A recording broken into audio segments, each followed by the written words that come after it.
My name is Anna Mitchell. I'm 32 years old and live in Portland, Oregon, the city of drizzle and cozy little cafes. I work as a financial advisor at a private investment firm in the Pearl District. My career is stable. I earn enough to live comfortably, have a decent amount of savings, and am proud to be an independent woman. I've always thought of myself as sane, rational, and strong enough to stay away from toxic relationships. But it turns out, there are things you can't predict, even when you think you're prepared. I met Lucas Mitchell when we were both students at the University of Washington, Seattle. Lucas studied mechanical engineering, and I studied finance. He wasn't the type of guy who was bubbly or flirtatious. Lucas was quiet, hardworking, and had a special gentleness that made me feel safe.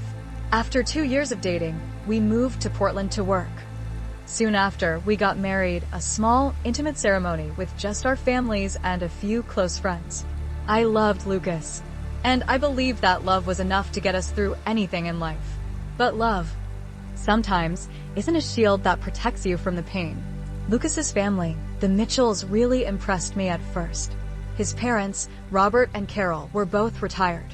They owned a beautiful old Victorian house in the Irvington Historic District, one of Portland's oldest neighborhoods. Every Thanksgiving, Christmas, 4th of July, or even every Sunday, the entire Mitchell clan would gather. BBQs in the yard, volleyball games, endless meals with lots of laughter. From the outside, their family seemed like the ideal model that everyone dreamed of. A family that was closely knit to the point of perfection. In the early days of being a bride, I felt truly happy. Robert was funny, telling jokes at dinner. Carol would gently remind me how to make a Portland pumpkin pie. Lucas's brother, Chris, was a bit of a brat, but at the time I just thought he was finding his passion. I thought, finally, I have a real family. A family that loved each other unconditionally. A family that was there for each other through the hard times. I told myself, I'm lucky and I made the right choice. But gradually, small cracks appeared. When I suggested having Christmas at my house, Carol smiled politely and suggested, everyone's used to eating at our parents' house. Don't mess up the schedule. When I had an important business trip and missed a Sunday barbecue, Robert hinted, the Mitchells always put family before work. Those words weren't harsh. They were just small needles, stabbing into my self-esteem little by little. I started to feel the pressure every time my mother-in-law called. The pressure to show up, to smile, to please everyone even when I didn't want to. And then there was Chris, Lucas's younger brother. Chris is 30 years old, but he's never held a job for more than 6 months. One day he said he was going to start a coffee shop. One day he said he wanted to invest in crypto, then NFTs. Then he announced he was going to be a professional game streamer. Chris failed again and again. But each time, the entire Mitchell family would rush in to protect and save their youngest son. Chris just needs more time. He's talented, just unlucky. They forgive, they indulge. And they always tell me, Anna, we're family. Family supports each other. At first I agreed. Who doesn't want to support their family, right? But I began to realize, support here meant sacrifice. Soon, the offers started coming in. Carol hinted that we should loan Chris some money so he could start over. Robert suggested that Chris has a business idea. He just lacks the capital. Lucas was evasive, never outright refusing. I felt like I was being put in a dilemma. If I refused, I was being selfish. If I agreed, I was throwing away my own hard work. I tried to reassure myself. It's okay. I just need to be more patient. They don't really mean any harm.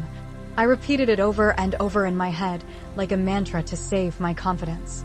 But deep down, I knew, one day, they would push me into a choice that no miracle could save. And that day is coming closer than I thought. After that family meeting, I began to feel the invisible pressure weighing on me more clearly. It was no longer just a hint. It was an implied obligation that I owed the Mitchells unconditional loyalty. Every Sunday, when I walked into the old house in Irvington, I felt Carol's scrutinizing eyes, Robert's slow nod, and Lucas's silent anticipation. They didn't have to say it, but I knew. I knew I was being judged to see if I was good enough to be worthy of being the Mitchells' daughter-in-law.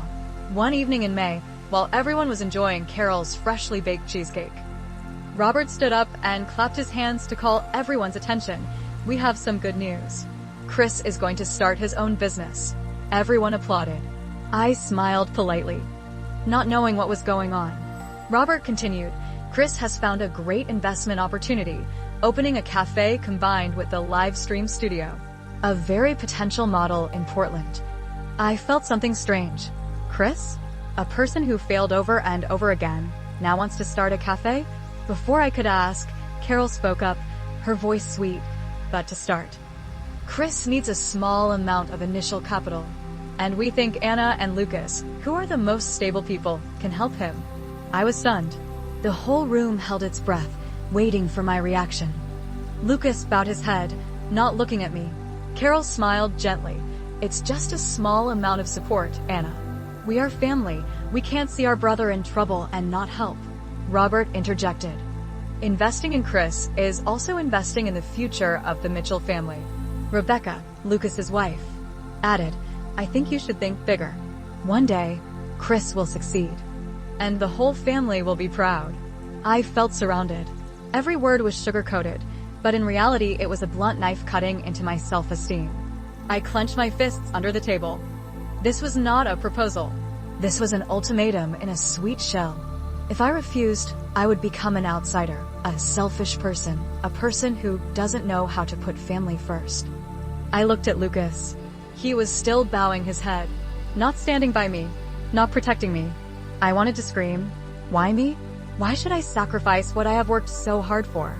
But I knew, if I talked back, everyone would see it as a betrayal. The atmosphere in that ancient room was so heavy that I could hear the clock ticking. Finally, I took a deep breath and said, I need some time to think. This is a big deal. No one responded right away. Some nodded slightly, others exchanged knowing glances. They must have thought, she'll have to say yes. From that day on, I kept getting messages and calls. Carol invited me over for tea to talk about family matters. Rebecca sent me links to articles about successful coffee models. Lucas became more and more distant, avoiding all topics related to money. I felt like I was drowning in a sea of expectations and pressure, no matter where I went or what I did. There was always someone watching, reminding me the Mitchell family always supports each other. I started to notice the small details. Lucas often texted Robert, but never told me the content. He discussed finances with Chris without asking me. There were strange withdrawals in our joint savings account that he explained very vaguely. A nagging suspicion crept into my mind. Not just Chris. Not just Carol or Robert. It was Lucas himself, the one who had promised to always be on my side. One night, after a family meeting that lasted until late at night, I asked Lucas, do you think I'm an outsider in your family? He was silent for a long time. Then he said, you're just making things difficult. Who doesn't want to help their loved ones? My heart felt like it was being squeezed. So, in Lucas's eyes, I was the one with the problem? That night, for the first time in 5 years of marriage, I slept separately. I lay in the dark, listening to the rain tapping on the window. And I knew, if I didn't stand up soon, if I continued to be silent, it wasn't just about money. And I will be taken away from them. The Mitchells don't want me. They only want what I have. And soon, I will have to choose. Losing my assets, or losing myself. A week after that family meeting, I decided I had to do something. I couldn't let them take everything I had worked so hard to build. But facing the Mitchell family was not easy. I was not a confrontational person. I hated tension. I always chose to compromise. But this time, I understood. Silence would only make them encroach further into my life. And so, I prepared for the first act of resistance in my life as a daughter-in-law. I printed out my bank statements. I compiled all the unusual withdrawals that Lucas had made. I collected emails, text messages, the vague conversations Lucas had with Robert and Chris. I even looked into the cafe combined with live stream studio business model that Chris was aiming for. There was nothing but unrealistic plans and mounting personal debts. I wanted to make sure that when I stood up, I would not speak with emotion, but with truth. The night before the meeting, I lay awake for a long time. I thought about what I was about to do. I knew that I would lose the fake love of my husband's family. I knew Lucas would be angry. Maybe he would blame me for not thinking about the family. I knew that I would be considered a traitor. But I also knew that if I didn't do it, I would lose myself. And this time, I chose to stand on my side. On Sunday, the old house was lit up again.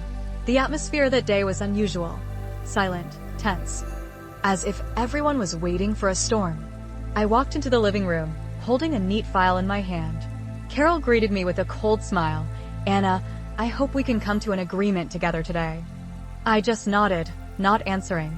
Robert sat on the couch, a glass of whiskey in his hand, his eyes sharper than usual.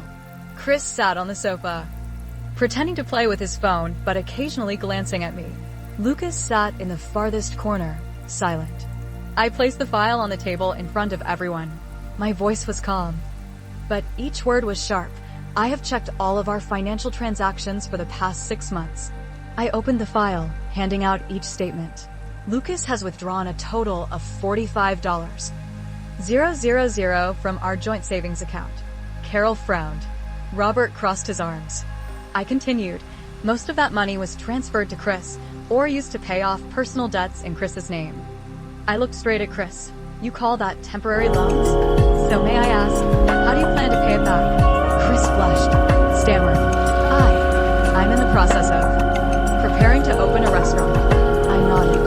"A cafe without a business license, without a lease, without a clear financial plan." The whole room fell silent. Carol tried to save the situation, and "You can't look at things in such a dry way. Families have to rely on each other. My son just needs a chance." I smiled coldly. "I don't refuse the chance. I refuse to be taken advantage of." Robert gritted his teeth. "You're tearing this family apart." I replied, not faltering. "I'm just exposing the truth." Lucas finally spoke, his voice bitter. "I don't understand why you have to make such a big deal out of this. We can shoulder it together." I turned to him. "Bear it? Or sacrifice it alone? When you withdrew the money, did you ask me? When you signed the guarantee for Chris, did you think about the risks for both of us?" Lucas was silent. The answer was obvious. I pulled another set of documents out of my bag. "This is a notice of division of assets. From today, I officially separate my personal assets from my joint assets. If there is any further action related to the joint finances without my written consent, I will file a lawsuit." The whole family was stunned. I stood up and adjusted my jacket. "I've had enough. Family is not a place to sacrifice self-respect. If you think you can control me in the name of family, then I'm sorry, I don't belong to that family." I walked out of the Mitchell house. It was drizzling. Each step felt like I was shedding a layer of shackles.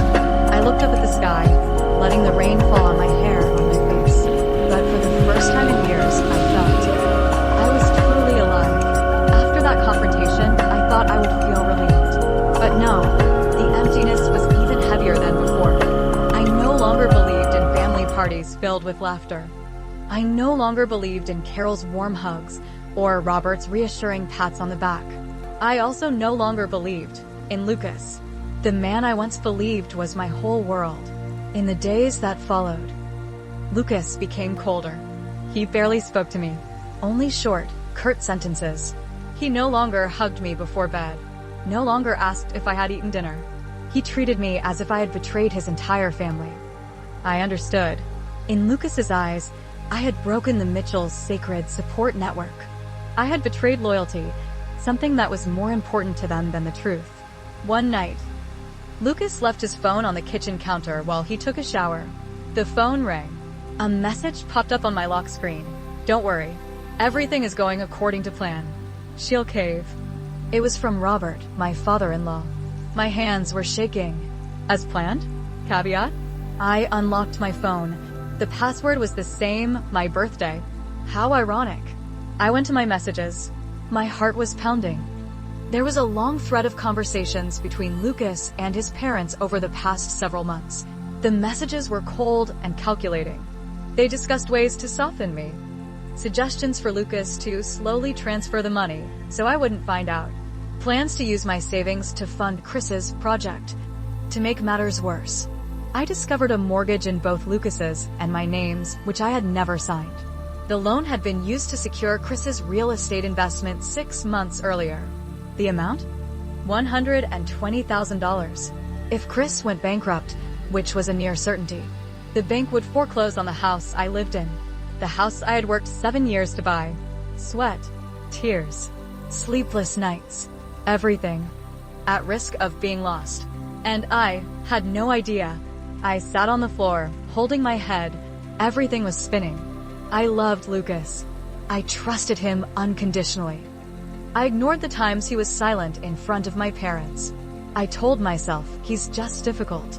But no, Lucas wasn't difficult. He made a choice. He chose his family. He chose to betray me. I quietly gathered all the documents, text messages, bank statements, mortgage agreement, emails between Lucas, Robert, and Chris. I filed them into a thick file. I knew I needed more evidence. I needed to confront Chris. I texted Chris to meet me at Stumptown Coffee in downtown Portland. When I walked in, Chris was already sitting there, espresso in hand. His face as calm as if nothing had happened. I sat down and took out the file. "You signed my name on the loan agreement. How did you convince Lucas?" Chris shrugged, smirking. "Just mention loyalty. With the Mitchells, loyalty is everything. And you're just a stranger, Anna." I bit my lip to keep from crying. Chris leaned back in his chair, puffing out smoke. "Anyway, you're not short of money. Another house, another savings. What's the big deal?" I stood up, not bothering to hide the contempt in his eyes. "You're wrong. I don't lack money. But what do I lack? Respect. And that's something the Mitchell family never had for me." Chris just smiled faintly, shrugging as if it was no big deal. I turned away, leaving everything behind. From that moment on, I knew I was completely dead in their eyes. And they were dead in my heart too. That night, I went home, locked the door tightly. I sat in the middle of the empty living room, the pale yellow light reflecting on the cold walls. I thought about everything I had lost. Not money, not a house, but trust, love, the dream of a real family. But then I realized, losing the fake things is the first step to regaining your real life. I wiped away my tears, and for the first time in years, I whispered to myself, enough. I knew I couldn't just disappear. I couldn't quietly retreat from a life that had been trampled upon by others. I needed to confront it, not to convince them to change, not to seek justice, but to myself, to close this past once and for all.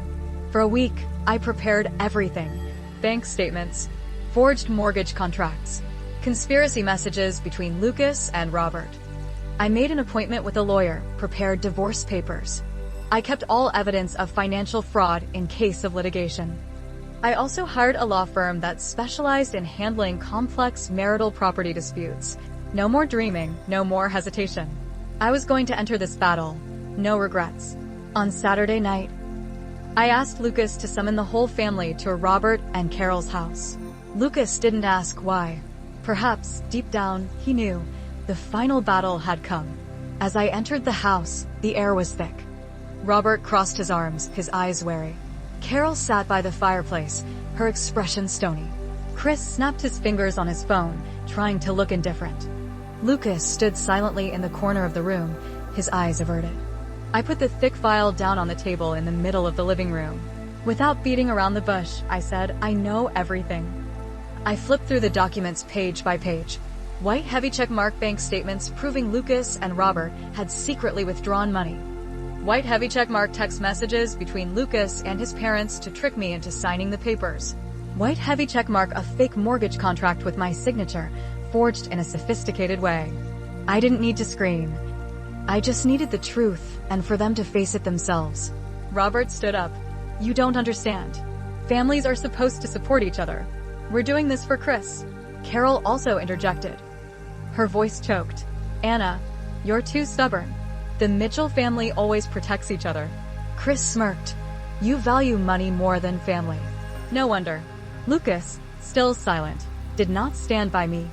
No one apologized. No one regretted. They were just sorry that their plot had been exposed. I looked straight at each of them. I loved Lucas. I tried to love this family. But love does not mean blindness. It does not mean allowing you to rob and betray. I pulled an envelope from my bag.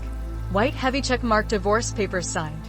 White heavy check mark property division documents.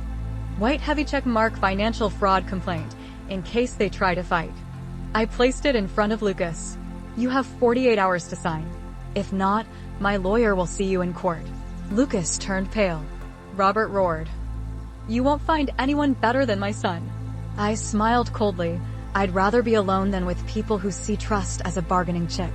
I turned and walked out of that house. No one stopped me. No one asked me for forgiveness. And I didn't need it. Outside, Portland was raining lightly. I raised my face to catch the cold drops. With each step I took away from the Mitchell house, I felt as if heavy chains were falling off my body. That night, I returned to my small rented apartment in the Pearl District. I lit a scented candle. I made myself a cup of hot cocoa. Sitting in the soft yellow light, listening to the rain patter outside the window, I felt my heart lighten. No more resentment. No more regret. Only peace. Peace. Because I had chosen to stand on my side, even if I had to go against an entire family. Even though I had to let go of a past that I thought was beautiful. I looked out at the rainy night sky of Portland, and I whispered to myself, I don't need anyone to save me. I saved myself. Life after that night began like a blank page. No Lucas. No Robert. No Carol. No Mitchells to haunt me. Just me and a vast, unpainted world. At first, the emptiness scared me. But then, I realized, emptiness can be freedom. I moved into a small, pretty apartment in Portland's Northwest District. 1 bedroom, an open kitchen, a small balcony filled with lavender and basil. Not big, not flashy, but it was all mine. Every morning, I made myself a cappuccino, opened the windows to let the soft sunlight in. No more scrutinizing eyes. No more sweet reminders that were secretly sarcastic. Just me living at my own pace. In the early days, I allowed myself to do everything I'd been putting off. I signed up for a weekend acrylic painting class. I adopted a little yellow cat named Sunny, a little sunshine in my apartment. I signed up for the Portland Women's Hiking Club, where I made friends with amazing women who had also come back from brokenness. I learned to go to the grocery store alone, go to the night market alone, sit in a cafe alone, read a book, and laugh to myself. For the first time in years, I didn't have to adapt to please anyone. I was myself, complete, without flaws. Of course, there were rainy nights when the city slept, and loneliness still crept in. I remembered the fake family BBQs, the loud laughter, the parent hugs from Carol. But each time, I reminded myself that's not love. That's control wrapped in affection. I don't resent it. Not anymore. I'm just grateful that I woke up. I learned one thing. Family is not about blood relatives, nor about people who feel like they have the right to make decisions for you. Real family is about people who make you feel safe to be yourself. You don't have to put up with it. You don't have to sacrifice your dignity to be called family. If you have to sacrifice your self-respect to keep a relationship, then that relationship isn't worth keeping. I'm stronger every day. Not because I've become cold. Not because I don't know how to love anymore. But because I've learned to love myself first. No one can manipulate me with the word family anymore. No one can force me to sacrifice what I value most, just to please them. I'm free. Not the fake freedom that the Mitchells used to praise, but real freedom to breathe, to live, to love myself. I started taking on freelance financial consulting projects. Gradually, I raised enough capital to open a small office, a cute space that specialized in investment advice for independent women in Portland. I named the company Phoenix Financial. Phoenix, because I had died in pain and risen from my own ashes. One afternoon, I sat on the balcony of my apartment, Sunny curled up at my feet, a steaming cup of chamomile tea in my hand. Before me, Portland was bathed in a pale purple sunset. And I thought, this life will test me. But no one can lock me in this cage of false love. I smiled, closed my eyes, breathed deeply, and promised myself, no matter what happens, I will never give up on myself. Never again.